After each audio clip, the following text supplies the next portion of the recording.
right, so today we're in Love and Torah part 13. Wow. All right.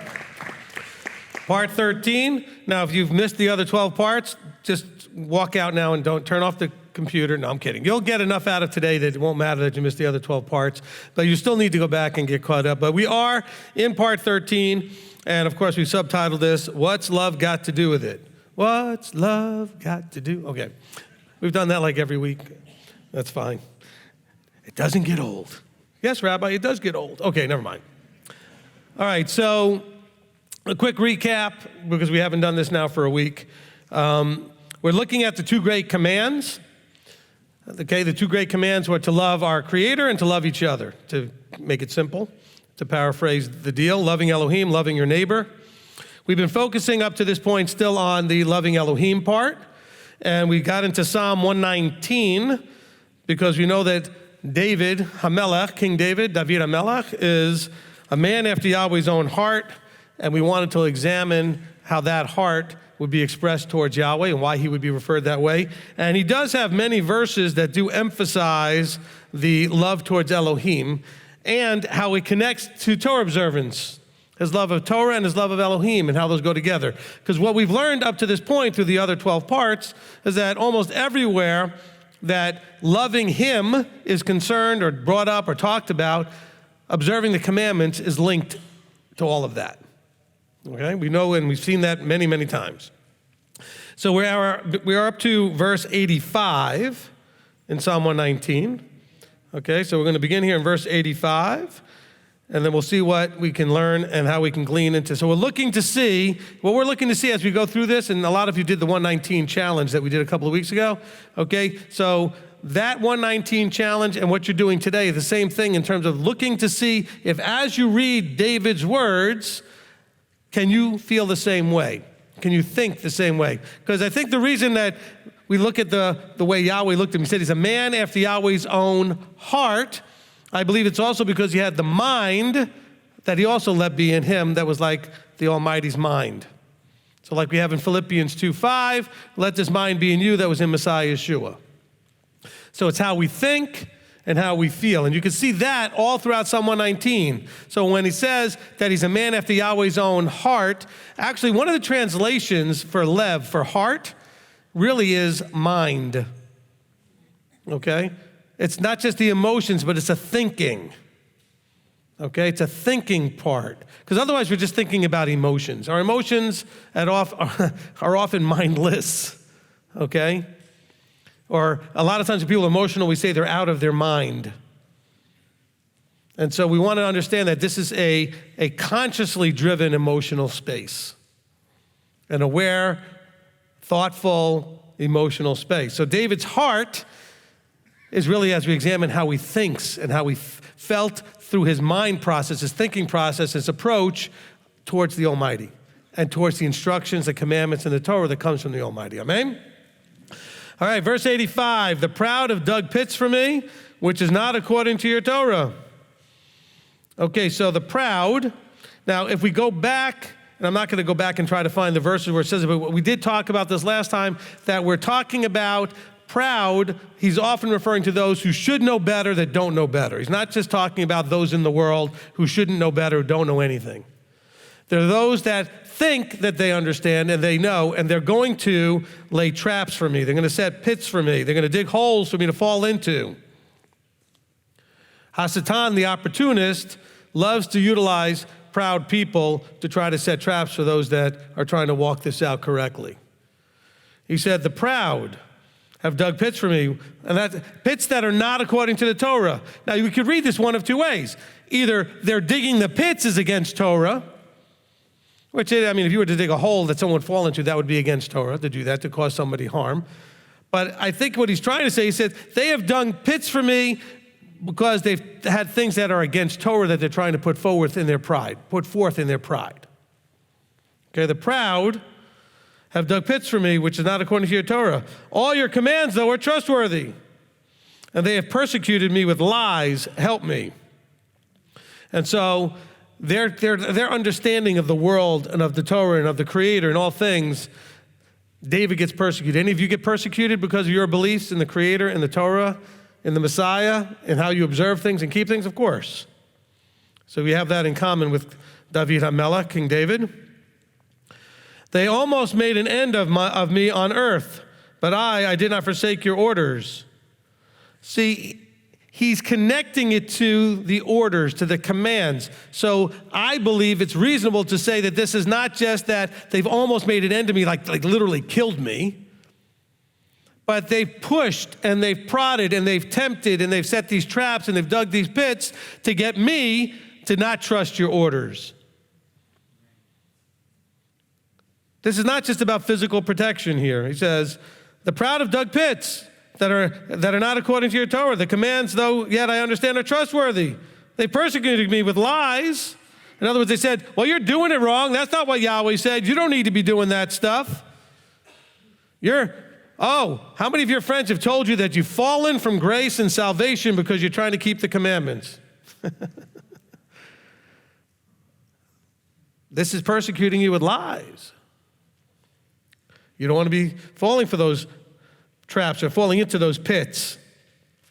He said, they've almost made an end of me on the earth, but I did not do it. How would there be an end of me? If I would have forsaken your commandments, if I would have forsaken your rulings, your orders. He said, I did not do that. I didn't fall for the lies. I didn't fall into the trap. I have not forsaken your orders. He says, revive me according to your kindness that I might guard the witnesses of your mouth. Revive me has to do with reinvigorate my confidence, my encouragement, my motivation, my drive. They have beaten on me and pressured me and tried to cause me to forsake. Basically, he's saying, they've worn me out. He's saying, revive me according to your kindness. Why? So I can have the strength to guard your witnesses, the witnesses of your mouth. Now, often we hear him say things like the voice, the word that's spoken, the mouth, because after all, the covenant, we did a teaching on that if you remember, small one, 55 parts, right? And that teaching covered the idea of the covenant being that which comes out of his mouth, we agreed to obey and submit and do. So he's saying here that I might guard the witnesses of my mouth. Give me the strength, revive me, invigorate me, give me encouragement so that I can covenant. Okay? Because a covenantal relationship is a loving relationship. If you love me, guard my commands. Because I love you, I'll give you everything that you ever could have desired. I'll keep you safe. Give you abundance. You'll be fertile. The ground will be fertile. You'll be fertile. You'll have children. You'll have food. You'll have abundance. You'll be safe.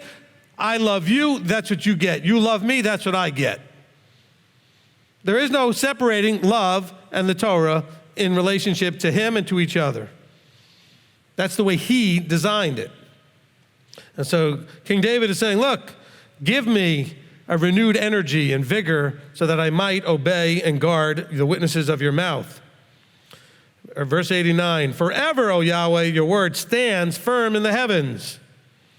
Okay, remember we've touched on this a lot. We'll maybe go do a whole teaching that will deal with this at some point. The idea of the above versus the below, the heavens versus the earthly. Okay, the spiritual versus the fleshly. He's saying, forever, O Yahweh, your word stands firm in the heavens. But what does Yeshua tell us in the model prayer? That your word would be on earth like it is in heaven. So it's meant to be firm here in the below like it is in the above. On the earth like it is in the heavens. He says, forever, O Yahweh, your word stands firm in the heavens. Your trustworthiness is to all generations. You establish the earth and it stands. According to your right rulings, they have stood to this day, for all are your servants.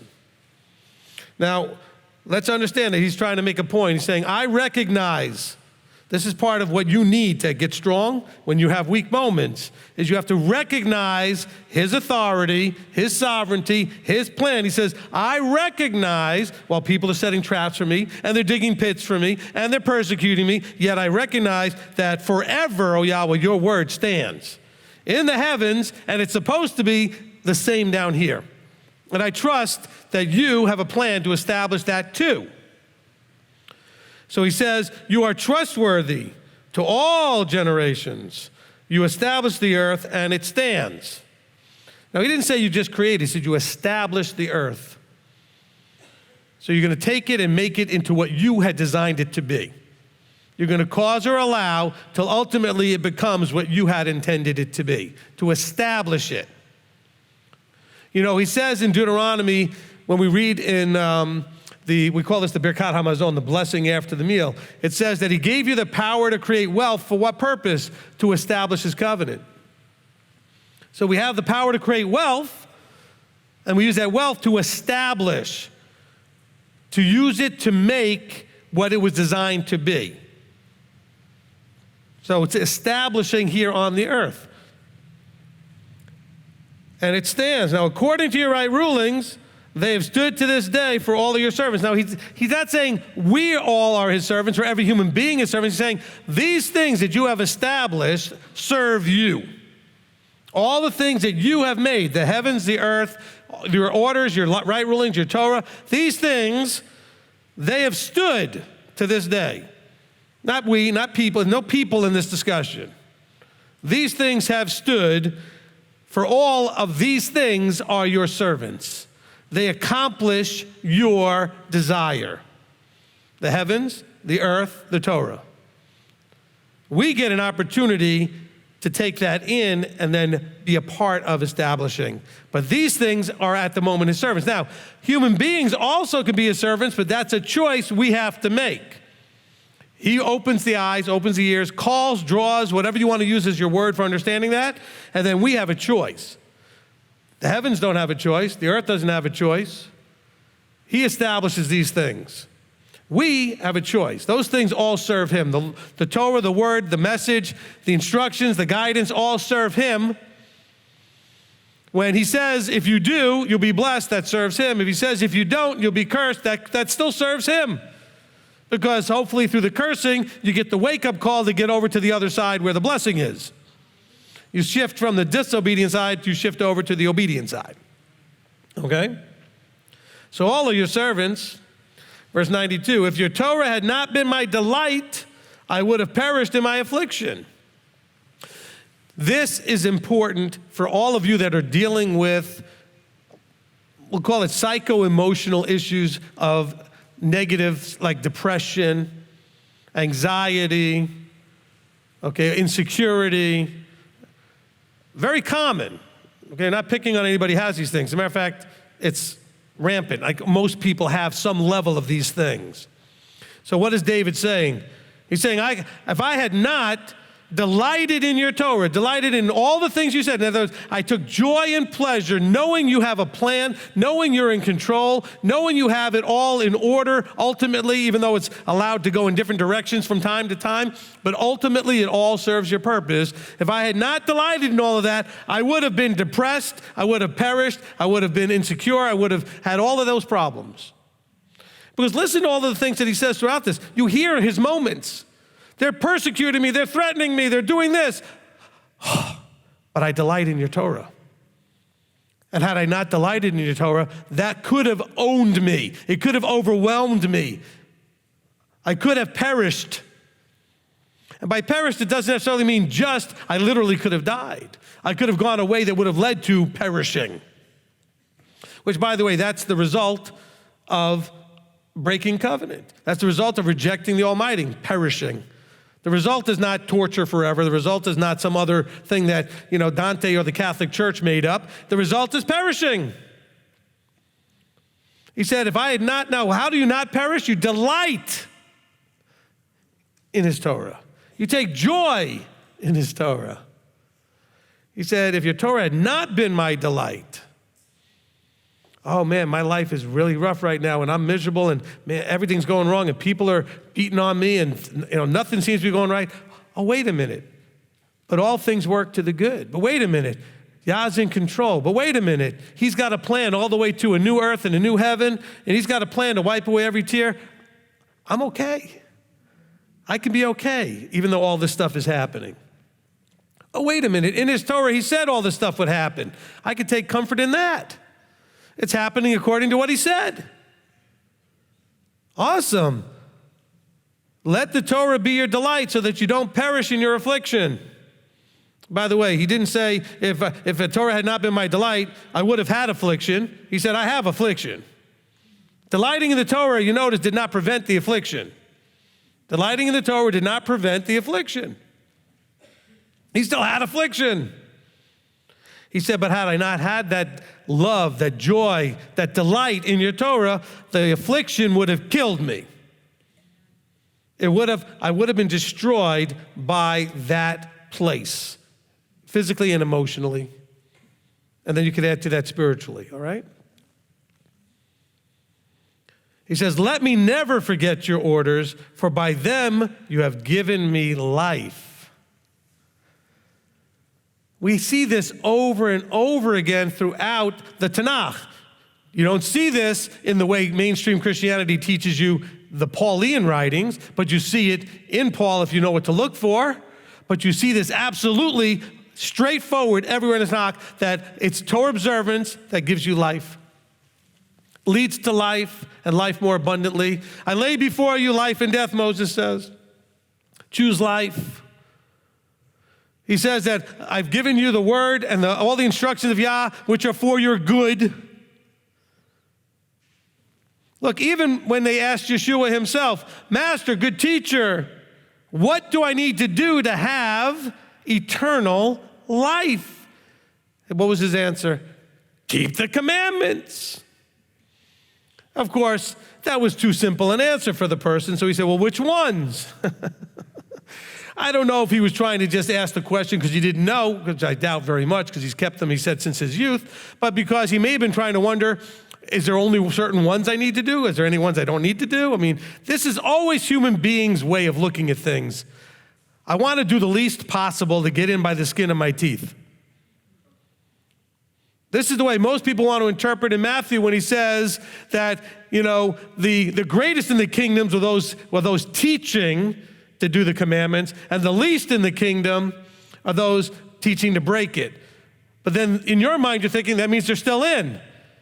But you don't understand that verse at all. He's saying those in the kingdom will be talking about those who taught to keep the commandments and say those are people that were great. Those are the highest level of people. People that walked it out. By the way, by teach doesn't mean sitting down with a student and teaching necessarily. Your life is a teaching. You learned so much from your parents without them saying anything, just watching them live. You learned, whether good or bad. You learned so much from your siblings, especially if you had older ones, whether good or bad, by watching their lives. You learned from your friends and others by watching their lives. But those teaching to break, those in the kingdom will refer to as the least of people. Not the least in the kingdom. They're not going to be in the kingdom. See, but if you don't know that those breaking commandments and teaching others to break them are not going to be there, you can't even understand what Yeshua was talking about in that verse. You can't understand that. This is where we struggle because we're given incomplete, on purpose, I believe, incomplete information. We're given partial understanding. We're not given full context. That's why so many people can read Galatians or Ephesians or Colossians, Philippians, any of Paul's letters, Romans, etc., and get a wrong understanding because if you don't have a proper context as to know what he cannot be saying, then how in the world can you understand what he is saying? Because you have to have a context to fit him in. Okay? If you have a proper context and grounding in mathematics, just keep it simple, where you learned that 2 plus 2 is 4. And you learned that 3 times 3 is 9. You learned your basic tables, addition, subtraction, multiplication. You can't all of a sudden show up in algebra and find out, no, 2 plus 2 is 5. If that's happening and some math genius is teaching it, you sit there going, no, that's not possible. Because, see, I already know that 2 and 2 is 4, not 5. Okay? So you have to know and have framework. So when we're examining people teaching, when we're reading letters and writings, we have to understand, what did the source authority say is and is not? Then we know what someone's saying, whether it can be right or wrong, based on it matching up with what is or is not true. And so when Yeshua says keeping commandments gives you life, and Moses said the same thing, and everywhere else it says the same thing, no problems there. When people claim Paul is saying that the law has been nailed to the cross and done away with, and it was against you, and it was awful, and it was the law of sin and death, and all these wrong things that he really wasn't saying, if you don't understand that he cannot be saying that, if he is, he's a heretic by the definition of heresy. But if you understand when he's talking about the laws raging in his members, the law of sin and death, you know what that is? And I've talked about this in other teachings. That's your understanding of right and wrong. Because your understanding is going to lead you to sin and death. The Torah is not the law that leads to sin and death. It's the one that defines what is sin and what leads to death and what leads to life. And Paul tries to explain it to you. He says, without the law, I would not know sin. I wouldn't know what is sin and what is not sin. I would not know where the lines are, that when we use the word trespass, it means you've crossed a line or a boundary. I love that way of describing this. As opposed to right and wrong, sin and righteousness, I like the idea of trespass. You've crossed a boundary that you're not supposed to cross. That's what sin is. You've stepped over a line, okay? And everybody knows what that's like when you're having a personal relationship, when someone has crossed a line with you. They've disrespected a boundary with you. A lot of you have had some horrible experiences where boundaries have been crossed and ignored. And you know that's sin. Not sin the way maybe he defines it, but sin meaning if you are in charge, that's sin against you. You trespassed. You violated my boundaries, emotionally, physically, whatever it was. Well, Yahweh tells you what his boundaries are. And when you cross them, that is sin. That's trespassing, stepping where you do not belong. We have a real hard time with boundaries. It's a disrespect of the vertical alignment. It's a disrespect of the word as given, as to saying, this is clean, this is unclean, this is right, this is wrong. Do this, don't do that. Those are all boundaries. You're being given a parameters and understanding. This is the place and space that it's safe for you to dwell in and work, walk, play, love, whatever you're going to do in this space. Outside of this space, it's not safe. Children will bang up against and do everything they can to figure out where the walls are. Okay? You put them in a little room, they handle a certain way in a little room. You put them in a giant room, they're going to run around until they figure out where the boundaries are. They're going to explore it. They're going to figure it out. You ever wonder why children are less active in a small space? Because they've already can see where the boundaries are. You put them in a big space, they're going to go and explore out and figure out how much can I do in this bigger space. We're human. We want to know where the walls are. Where are the boundaries? Are they real? Are they imagined? Do we believe him when he says there are walls? Because guess what? You don't literally walk up to it and go into that wall. You don't bang into a wall. Although life, he allows to happen when the blessings and the cursings, where then all of a sudden, almost not immediately, that's the problem, because it's not immediate, a consequence comes of your behavior, and you may or may not connect it correctly to the trespass. But you're trespassing.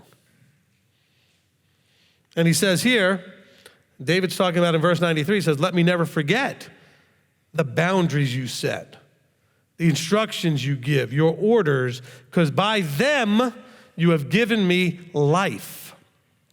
I know how to live. I know what brings blessing. I know what brings cursing. I know how to choose what brings blessing and that I can make better choices not to choose what brings cursing. You know, a lot of you are sitting there going, oh man, I did all these things in my life, but I didn't know. That's okay. Aren't you glad you know now? I mean, that's kind of what David's telling us here too. Stop worrying about, let go of it, release it. Stop really beating yourself up about what you did not know. What are you doing now? What choices are you making now that you do know? Well, but I'm still suffering the consequences of the dumb things I did. Well, that's true. That may absolutely be true. You're suffering still consequences of what you did. But aren't you glad that you're not doing it anymore? At least you shouldn't be doing it anymore now that you know better. And there's things that you weren't doing that now you realize you're supposed to be doing. And now you can do it better. And when you mess up and fall short, you can repent. You can make teshuvah. You can turn around, get back on the path. He says that you need to delight or you'll perish. You need to not forget the orders because they give you life.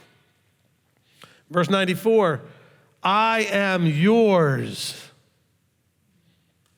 Let's just stop right there. That's a big problem for a lot of us. You like the idea that you're his. You want to believe it, but are you able to truly release all that stuff that holds you back from truly allowing yourself to be his? Because to say, I am yours, I'm going to use an analogy that most of you probably have had this experience. If you've ever held a baby, okay, and you know the difference between when that baby's awake and when they finally let go, they feel heavier. They feel different. You can feel them relax. They let go. When you're sitting there with them on the rocking chair, whatever you're doing, you're trying to put them to bed, and they're kind of eyes closed and they're awake, but they're not awake. But you know that moment when they've let go, it feels different. There's a relaxing release. You all know what I'm talking about.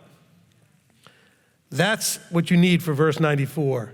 You need to get to the place where you can let go of everything and just say, I am yours.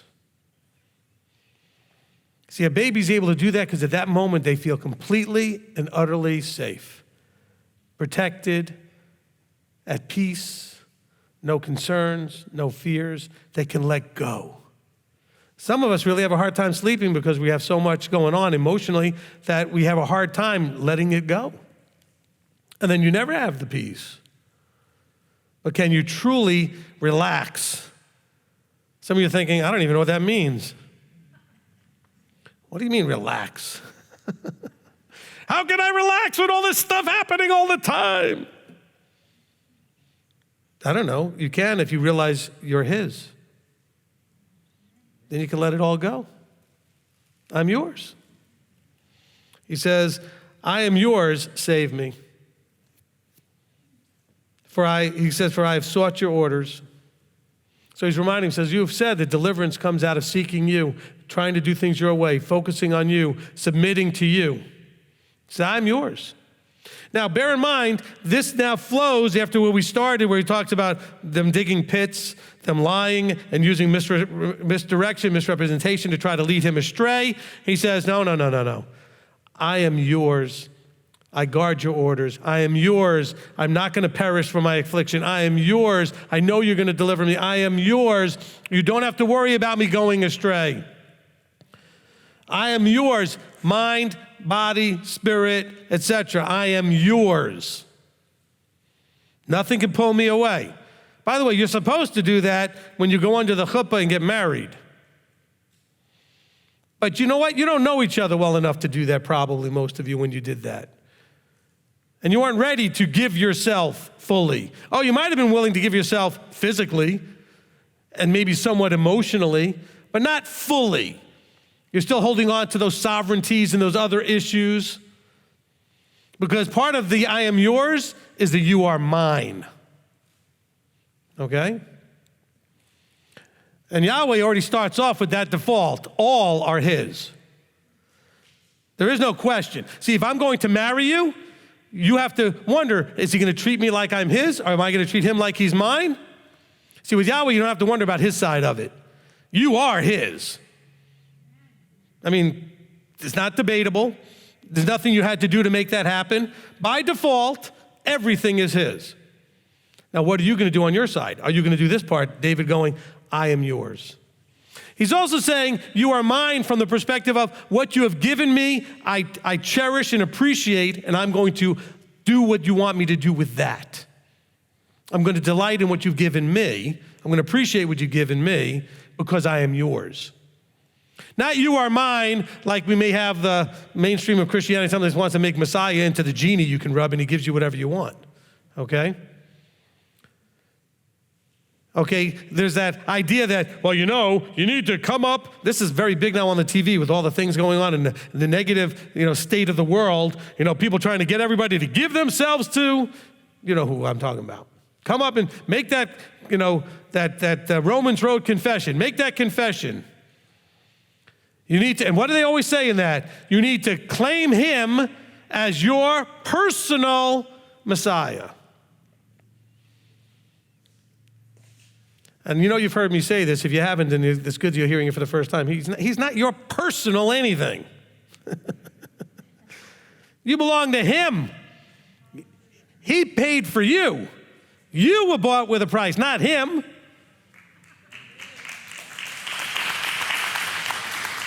Okay? Now, you can have an intimate relationship, but he is not yours. You are his. Okay, David doesn't say, you are mine. He says, I am yours. Okay? I am yours. Save me. Deliver me. Okay? In the vertical alignment, I know we talk about this, occasionally. Since we haven't talked about it in 5 minutes, let's go ahead and talk about it. In the vertical alignment, okay? For all you Illuminatis out there, those are the special hand signals, okay? You know what I said with the hand signals? Knock it off. That's what I said. Stop that thinking. All right. Okay, but in the vertical alignment, the one above has the responsibility of providing the one below with safety, provision, protection, all like the same thing that Torah is supposed to do, right? Bless you, keep you safe, help you transform. Read what it says in some of the writings of the apostles when it talks about, I think it was Peter was talking about husbands and wives. Well, husbands are there to help the wife to grow into the fullness of what she's supposed to be. The provision comes from the one above to the one below. The one below has to be able to say to the one above, I am yours. This works with discipleship too. The disciples had to look at Yeshua and say, we are yours, mold us into whatever. That's the whole idea of the master, potter, and the clay. The one above has to be trustworthy to do the keeping safe and providing. As a mother, your children expect you to do that. You're above, they're below in the vertical alignment there. The children expect you to provide and keep them safe. As a wife, you expect your husband to provide and keep you safe. The husband should be in a vertical alignment and have somebody above that. There needs to be. And by the way, men, your ladies will feel much more provided and safe if they know you are under somebody. I'm just telling you that right up front. You can clap for that. Oh, but I could take care of her myself. I don't need to. You are completely missing the boat. They will feel much better, not because they don't believe you can do it, but because that's the way they know you're supposed to do it. That in abundance of counsel and guidance and vertical alignment, they know you have all the tools necessary to keep them safe. But without that, you're missing some of the tools in your toolbox to keep them safe and to provide for them. So you want to make your ladies feel more safe, provided, and everything else? They will be so impressed to know that you're coming under a leader and that you're getting counsel and that you're submitting under an authority. Because then you're showing them that you're in the middle like everybody else instead of being sovereign into your own self, and then they don't trust that, okay? Not that they don't trust you. It's just it's a nature thing. All of us need to maybe you weren't this way before, but when you came into alignment with Messiah and the Father, they felt better. Knowing, so if a wife has a husband and the husband's not in that covenantal space, they don't feel as safe and provided and secure, but when he comes under, they can take a deep breath. They feel better knowing that alignment has been established correctly. But there's other layers in between just the Father and the Son and you. And you want to bring those into play. One of the reasons David struggled here It's because he didn't have a natural person to be under. It's harder for the leader at the top. Well, he had Nathan for a period, okay? But the prophet wasn't always there. But that's where he, whenever he wasn't, guess what? David went into some places he shouldn't be. Then Nathan had to come and say, excuse me, I think you messed up here. Now you brought all kinds of nonsense on yourself. You need to own it. Of course, what makes David so great is he owned it. He says, just as human as the rest of us, boy, because he messed up about as big as you can mess up. But he owned it. And he submitted to that authority. He didn't argue with Nathan, did he? No. And so we have that going on here. So David, you hear him in here, you go, man, but this is King David. But he had nobody else to go to. He's at the top. Who's he supposed to go to? And so here he is.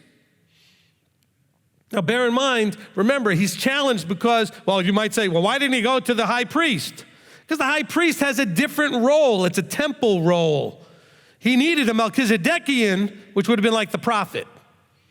He didn't need the high priest for this stuff. This stuff he needed a Melchizedekian, a Torah teaching authority like Nathan. The high priest is temple service. And the application, everything related to that. The difference between Levitical and Melchizedekian. So sometimes you listen to him going, but why? Well, he's the king and he's this and he's that. Why does he? Because he has to talk. The only one he can talk to is Yahweh directly. What else has he got to do? Because some of you think, oh, well then, well, Rabbi, who are you under? I got it harder than all of you. I don't have that. Not that I wouldn't be willing to do it if there was one to do it with, but you understand what I'm saying? I'd love to be able to go to somebody directly. But you should love to do that too. And a lot of the men, the ladies, especially the single ladies, they get it. They come right away and they appreciate so much having a covering. Okay, and they'll come and they'll ask for that. And it brings them shalom. They can let go. Because now I'm in alignment and I'm covered, I'm safer. Now, of course, they've been in other situations where they tried to do that and they weren't safe. Now, through vetting, hopefully they can find the right structure. And when you find the right structure, you will have that piece that you need. All right? And this all comes from what? Vertical alignment within covenant. Because if that leadership isn't covenanted, in other words, submitted to the word, loving and delighting in it, teaching it, walking in it, a living example. By the way, that doesn't mean they're perfect. It just means they're a living example. David wasn't perfect, but he's a living example. Wasn't a single person in the book that's perfect except one. But they're all good living examples of what to do and what not to do, and the results that happen based on those choices. He says, I am yours, save me, for I've sought your orders. The wrong have waited for me to destroy me. I understand your witnesses. Okay, so the wrong are waiting for what? That weak moment, the waiting for an opening. It says, the wrong have waited for me. Who's the most wrong of all the wrong? Hasatan. He's an opportunist. He utilizes people for that opportunity, but he's like a lion waiting to devour. So what does a lion do? It looks at the herd that's there of wildebeest or whatever, right? He's looking at the herd and he's looking for a weak link, a weak spot, one that's weaker, one that's not paying attention, one that we're looking for an opening, one that somehow managed to get a little bit separated from the rest of them. Notice that that's the one they're looking for, is the one that got separated from the group, from the pack. Remember, the safety in the unity, the echad, the coming together of the body. You're out there on your own, you're less safe. You're more susceptible to the enemy coming to devour. It says, the wrong have waited for me, and they're waiting for me to do something to provide an opening. That weak moment. But if you're delighting in the Torah, if you're not forgetting the orders, if you're seeking after the orders, verse 92, 93, 94, if you understand the witnesses, verse 95, I understand your witnesses. By the way, when he says that, he's not just saying I understand your Torah. I understand the witnesses. I understand what Adam did, Abraham did, Moses did. I understand all of these guys. I watched. I've heard the stories passed down through generations. I understand. These are the witnesses of your stuff, of how you interacted with people. I understand what results, what the fruit is of decisions that they made and why that fruit was there. I understand what happened and why it happened. So I understand your witnesses. So when he says, when the wrong are waiting for me, I've seen when the wrong wait and a person has a weak moment, what that turns into. David had that moment. He says, I've seen an end of all perfection. Your command is exceeding broad. So I've seen an end of all he says, I've seen what the end is of making the effort to have integrity. I think this is worded badly in the English. I've seen what that results, what integrity brings. It's not saying I've seen an end of all, like perfection ending, there's no perfection. I've seen the result of integrity. I've seen the end result. Where does it end? What does it lead to? He says, your command is exceedingly broad. In other words, it covers a wide spectrum of things. Not broad meaning it gives you a lot of latitude to get in trouble. Okay? He says, 97, oh, how I love, now here we go, finally, the word love and Torah together. How I love your Torah. Oh, how I love your Torah. Now, bear in mind, he loves it because of everything he just said and how it plays out in his life and how it's there when otherwise he would have perished from affliction. He would have suffered and just inside he would have died. And then outside he would have done things to bring ultimate death. Oh, how I love your Torah. It is my study all day long. By the way, my study doesn't mean that he just sat around with a book or a scroll all day long. It means that all day long he's watching and observing how the Torah plays out in the world, in people's lives, in his own life. All day long, if you're with me and we're talking and experiencing things, you'll see me and hear me all day long point out, you see how this is exactly what Yeshua was talking about? You see this is what Moses was talking about? You see this is what Paul was talking about? You see that's what I do. And if you work here, you know I do it all the time. Isn't that, see how this proves what the word said? This would happen. This is what the word's talking about. So when he says, I study all day long, I'm studying and observing how the Torah is playing out in the world, in my life, in other people's lives all day long. I have an awareness. Maybe that's what I want to make sure to talk about. All of what you're looking to do is going to be an impossible struggle without an awareness of where you're supposed to be doing. This is the idea of meditating on the word, praying always. What is this? Literally, I'm trying to pray, Father, that blah, blah. It's not moving your mouth and words coming out. That's not praying always. It's a vertical awareness. Okay? Some of you are thinking, I knew Rabbi prayed in tongues. That wasn't praying in tongues. Blah, blah, blah, blah, blah. I never mentioned Shananda or Shawanda or any of that other stuff, so it couldn't have been that, okay? She rode in on a Honda. Okay.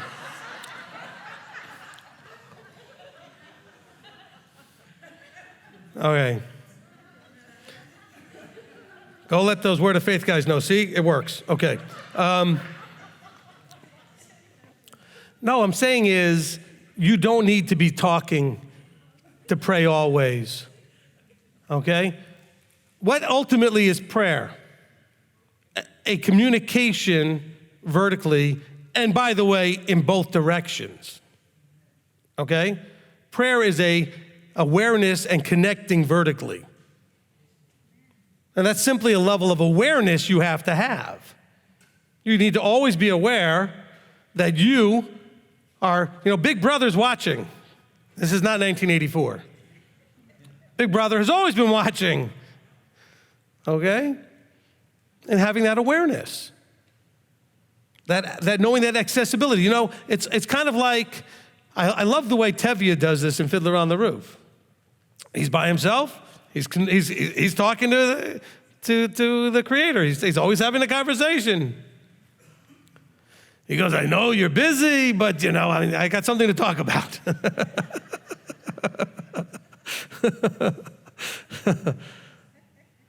But that's kind of the whole point. Everything that's happening in his life, he always turns to a vertical conversation.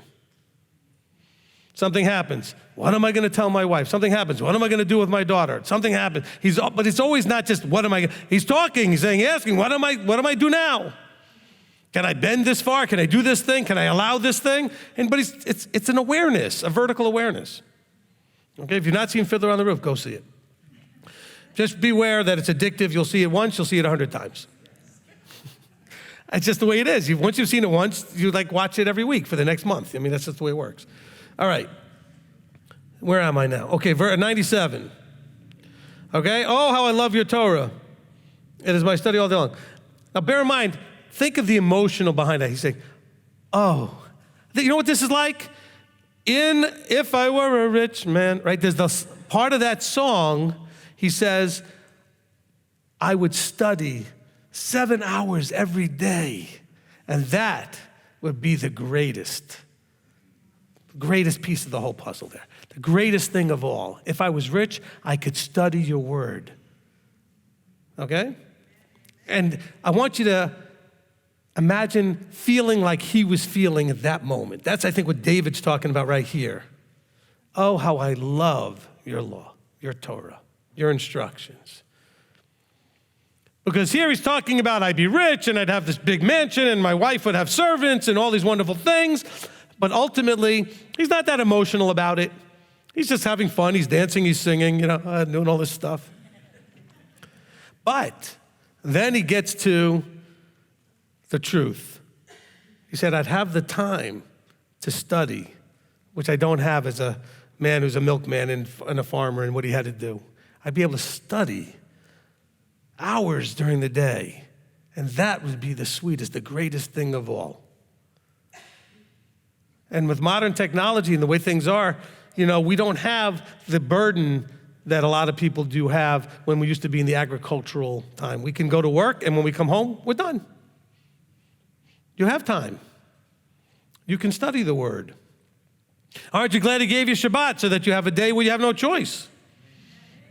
You have nothing else to do but study the word and listen to someone speak it like I'm doing now, whatever, right? But you don't have other things distracting you.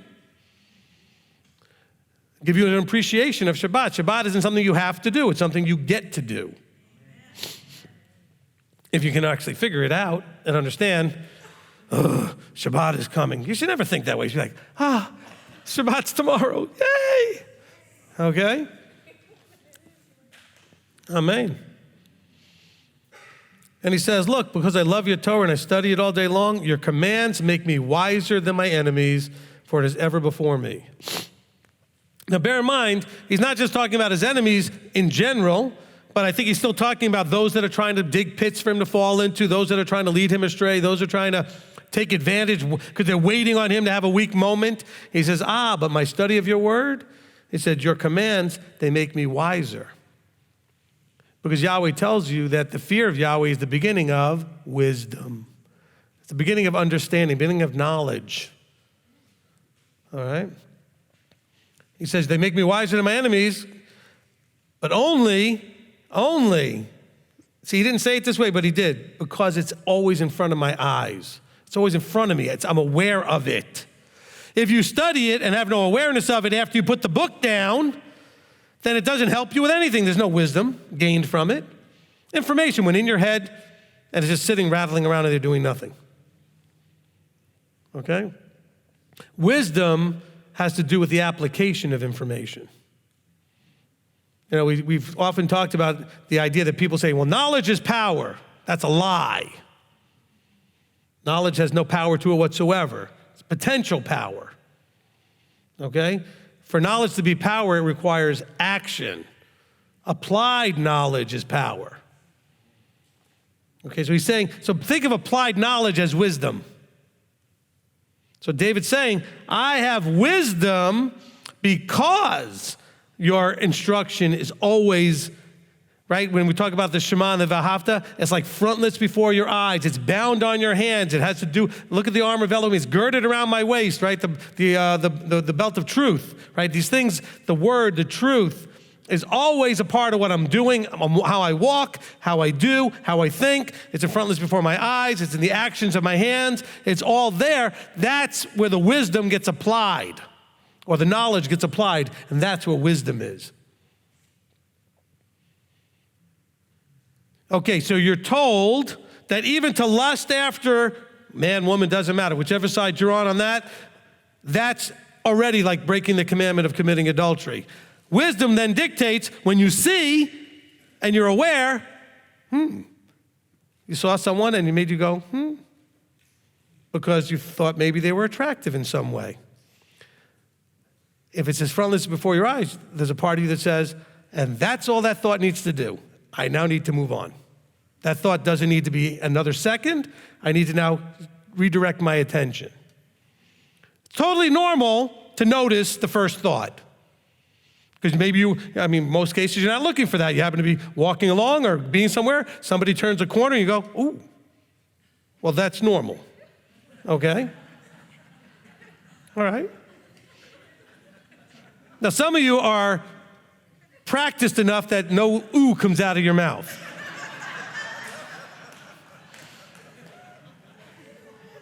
Although it can be written all over your face.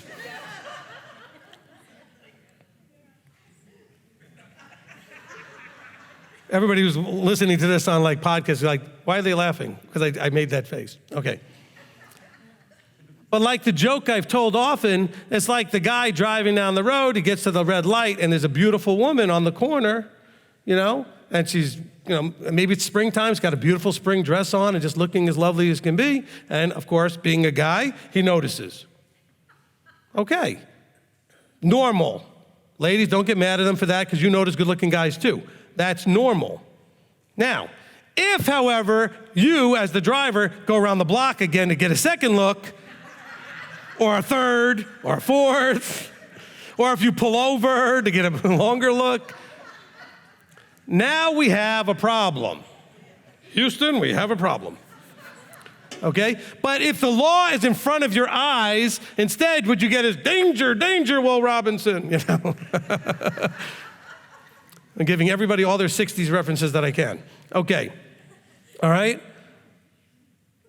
Because that will then get you to realize normal thought, last second it needs to have no more attention on it, move on. Okay? And that only can happen, he says, look, your commands make me wiser than them, my enemies, because they are ever before me.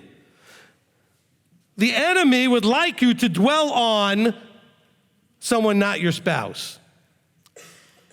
By the way, this could work in a different direction. You notice that this person of the opposite sex, who's not your spouse, is talking to you more gently, maybe, or giving you more attention, maybe. And maybe it has nothing to do with looks. Is giving you something that you're not getting from your spouse that you've been desiring. That's, again, an opening for the enemy. And so, again, you have to say, warning, warning, danger. Instead of thinking, I like the way this feels.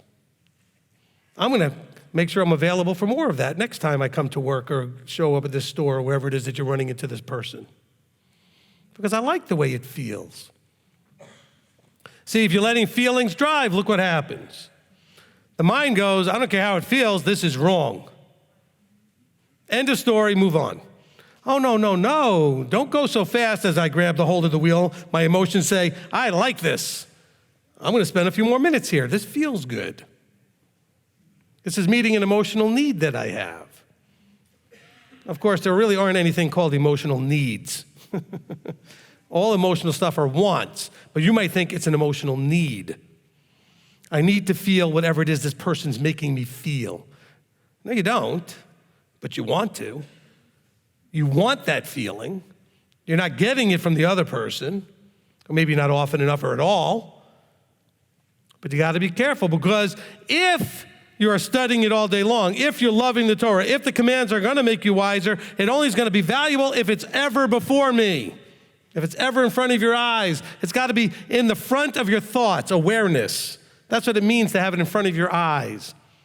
Everything that's happening, everywhere you go, everything you're doing, the brain is going, is this appropriate according to the standard called the Torah? There has to be that little awareness, checker at all times. My phone is always aware of what time it is. Every time I look at it, it knows. If I had a thermometer, it's always aware of the temperature. It's always keeping track of it.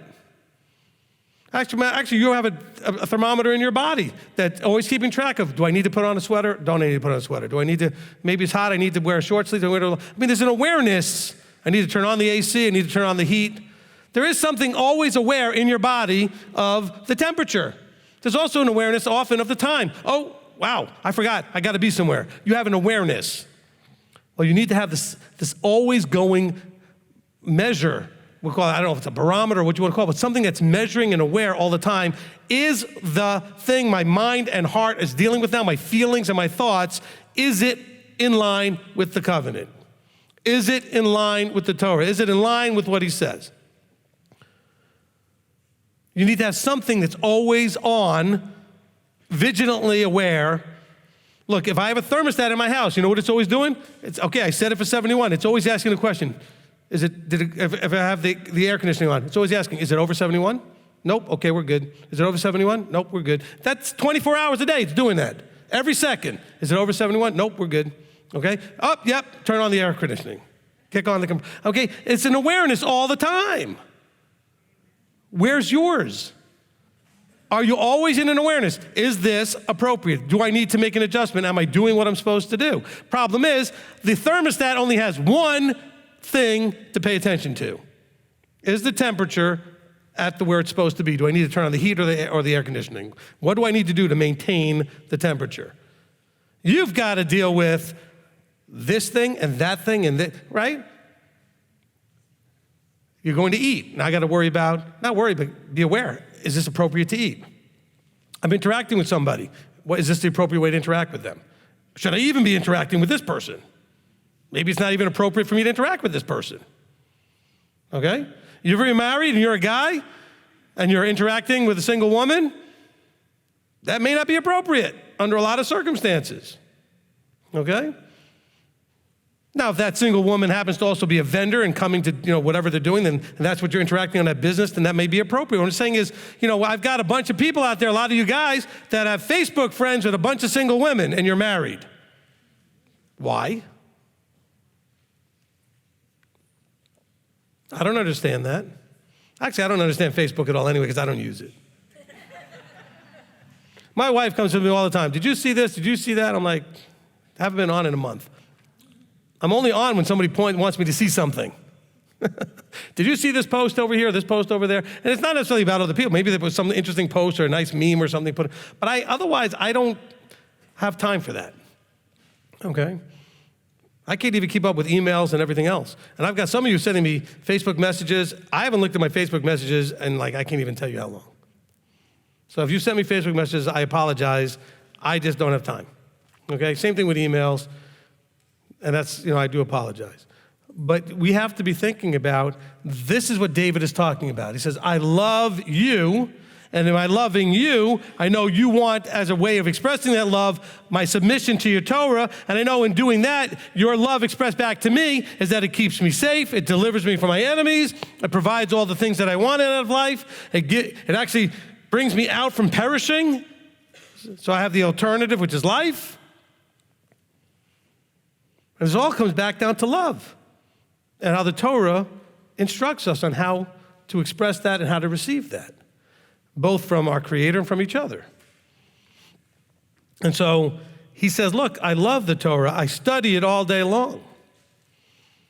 And that's, again, for all those who think, well, I got a job and I got 2 jobs.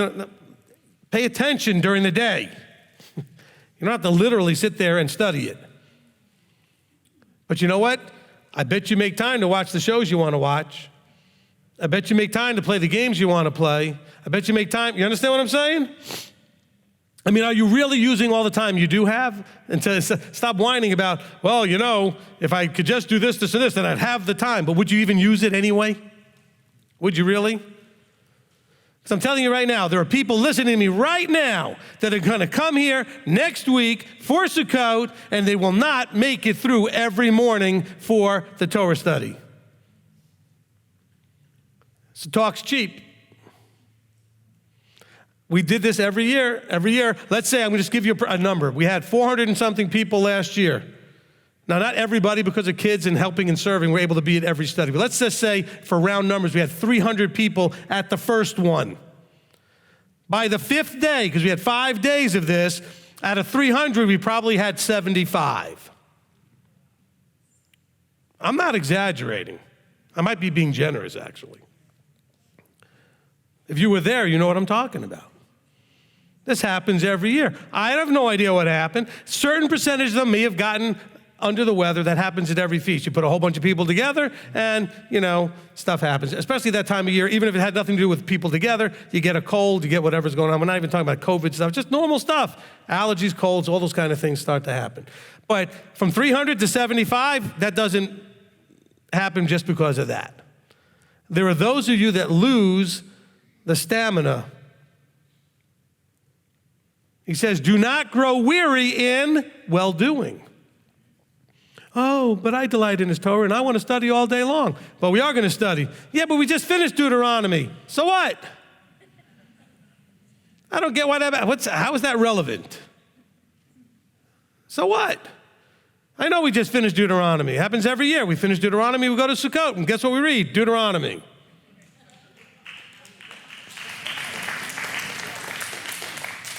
I promise and guarantee you, unless you have a problem in here, in your heart and in your head, every single class, when we read 4, 5, 6 chapters each day, every day you will learn something that either you didn't know or you'll be motivated to do something you knew that you weren't doing if you are open to receive.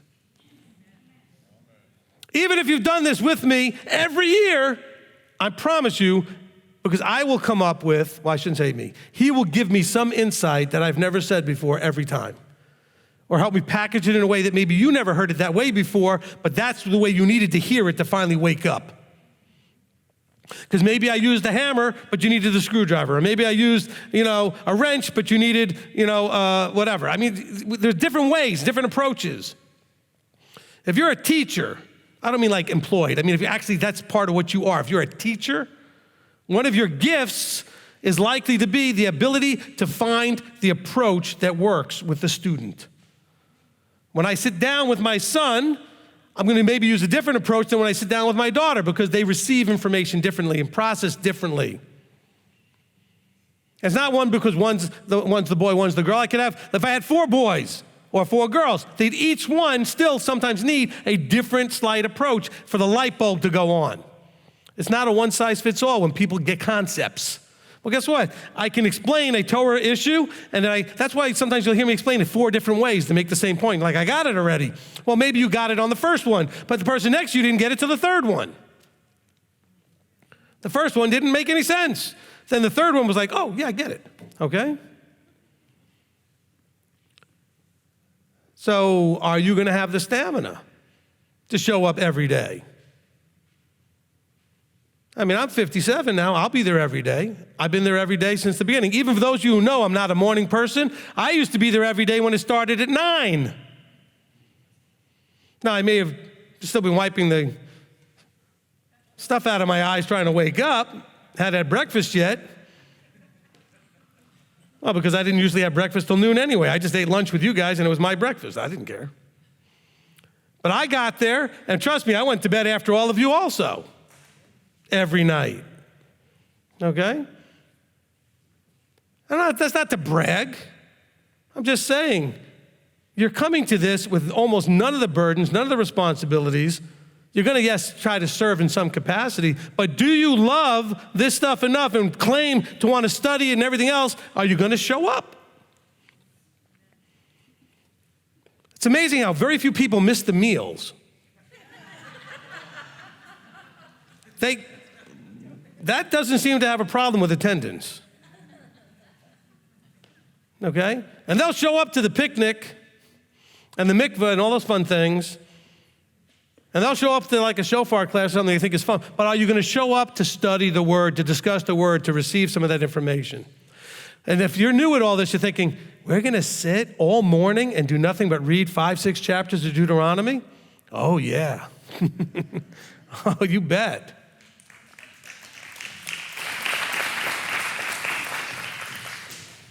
There isn't anything better to do. Listen, when we first started doing this in 2000 or whatever, it was 99 or 2000, the first time that we did this as a host, like hosting the event, and we did Deuteronomy, we only blocked out an hour for it.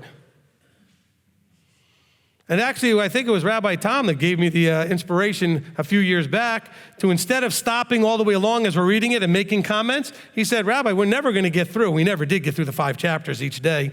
He said, why don't we read the whole chapters first and then talk about it? Was that you? Yeah, it was Rabbi Tom that said it to me about 6 years ago, okay? Because I felt like, we'd read some of it and then we'd stop and talk and read some of it, stop and talk. But you know what? Then we couldn't get past anything. Those of you who know me understand completely. So now we read the whole 5 or 6 chapters, and then we take notes along the way, and then we talk about it. And guess what? We then realized we couldn't do that in an hour. And so we started blocking out the whole morning, from breakfast to lunch. And even then, it's not enough time. I'd have us do it all day. Why not? What's better than that? And there are people that'll come here saying, well, who are your speakers? Why do you want speakers? You're coming here for the assembling together of the body and for guidance from your teacher. Isn't that what we're here for? Okay, now if we have other teachers in our group, we'd have them speak, and we have in the past done that from time to time. Well, every now and then it goes sideways when we've done that, but that's happened. Most of you were not at that feast, but Rabbi Tom remembers. But that's okay. We still give people an opportunity. But those are other teachers that are part of the organization, or at least they were at the time, all right? And that can happen. But we should be here to study his word and to meet with him and to meet with each other. And so I want to expect fabulous attendance, not just to day 1, but in day 5. Because I've got it broken out that we're going to read, Deuteronomy on Sunday, Monday, Tuesday, Thursday, and Friday. So that's 5 days. And I expect that by Friday, we still have 300. Unless, of course, you happen to have something that is a legitimate reason why, you know what I'm saying? Because that can happen, all right? But I expect we'll have an attrition rate that's very small. This is a marathon, it's not a sprint. And the really good stuff comes in that last day when we covered 29 and 30 and really, we get into those last chapters, the blessings and cursings all the way to the end. That's the dynamite stuff. That's where we really get the halakhic stuff. You don't want to miss that and whatever you were supposed to get out of it. Amen? I think we need to end. I just went too long. Okay, let's go before the Father. Avinu Malkeinu, our Father, our King, Father, we come before you, and we are just trying to get our hearts right and focus correctly on you and our minds focused on you so that we can truly delight in your Torah, that it can be as frontless before our eyes, that it can be that which can make us wiser than any enemy that may try to derail what we're doing and what you're doing in us. Father, we want to thank you. In your love, you have given us your instruction. In your love, you have poured out in your mercy instructions and guidance for this world, for this life, to live in this space. You have told us where the boundaries are. You've given us your expectation in all relationships. For them to be successful, there's a requirement that there be a setting of expectation. We didn't really talk about that much today, but we should more. And in your expectation, in covenant, you expect us to trust you, to obey. And then we can then expect all other things will be handled and that we can have shalom, peace, and provision at all times. Oh, that we could all sound like David and say, oh, how I love your Torah. It is my study all day long. Father, we want to thank you. Be patient with us. Continue to do, when it says here, your Torah, if it had really been our delight, we would not perish, that it would encourage us and strengthen us and lift us up and give us the energy and the motivation to keep taking one more step forward, knowing that that's what it's all about, the demonstration that we trust you and will do what you say. So, Father, we want to thank you, praise you, and submit ourselves to you in the name above all names, Yeshua our Messiah. Amen. Amen.